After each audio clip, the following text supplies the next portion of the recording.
One of the recent recommendations of the panel investigating the Sandy Hook school massacre was for greater government oversight of homeschooling, even though the killer Adam Lanza spent most of his youth in public school and was only homeschooled briefly at age 16. Critics say Lanza's problem was severe mental illness, not home education. But the announcement by the Sandy Hook panel set off alarm bells and reinforced a suspicion by homeschool advocates that state officials will look for almost any excuse to regulate home education. Only a handful of nations in the world allow homeschooling without some sort of restriction. The impulse to clamp down on homeschooling is, according to Mike Donnelly of the Homeschool Legal Defense Association, a transnational mindset among bureaucrats. When you look around the world, you can see there is a common mindset in a lot of government bureaucracies which wants to control what children learn and how they learn. They want to put them in state schools where they can control the curriculum. They want to have more control over parents. In Ireland, a homeschooling mother of 6 was recently jailed for failing to pay a homeschooling fine.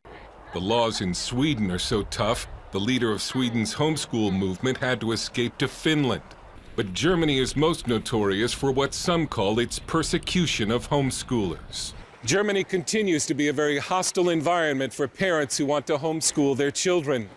And the German government seems to have shrugged off worldwide criticism that it violates parents' rights. Homeschoolers Dirk and Petra Wunderlich lost custody of their 4 children in a police raid last year. It didn't matter to authorities that the Wunderlichs have created an idyllic setting for their children to learn in, or that the Wunderlich kids are obviously educated, happy, and well-adjusted. German police came to their door in 2013 and threatened to knock it down, then took their children for 3 weeks, only returning them after a court hearing that brought international protest, and under the condition that the Wunderlich children would have to go to public school. The state kept custody, so that if the family tried to flee Germany, they would be hunted down like kidnappers. Dirk was defiant. You have no right to do this, what you do. And don't you think what you are doing? You snatch my children, bring them in foster home, and that is good for welfare? You destroy a family and say that is good for the welfare of the children. The Wunderlich children described German public school as a waste of time, with a classroom environment that was out of control. When there are so many children and they are talking about all kinds of things, it's really loud. In homeschooling, I felt like we were able to learn a lot more in shorter time. In school, they always make it so long, and still you learn less than in homeschool. They don't learn anything, they get a brainwashing about reality, and also they learn bad behavior. After a court appeal this year, Dirk and Petra regained custody of their children.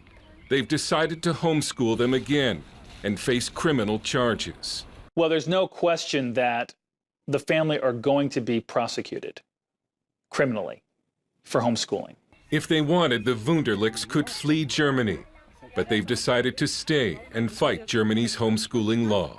I know that this way I'm going, that is the way of God we have to go, and for this there is nothing to regret or anything. But the Wunderlichs could lose custody of their children again. Dale Hurd, CBN News, in Hessen, Germany.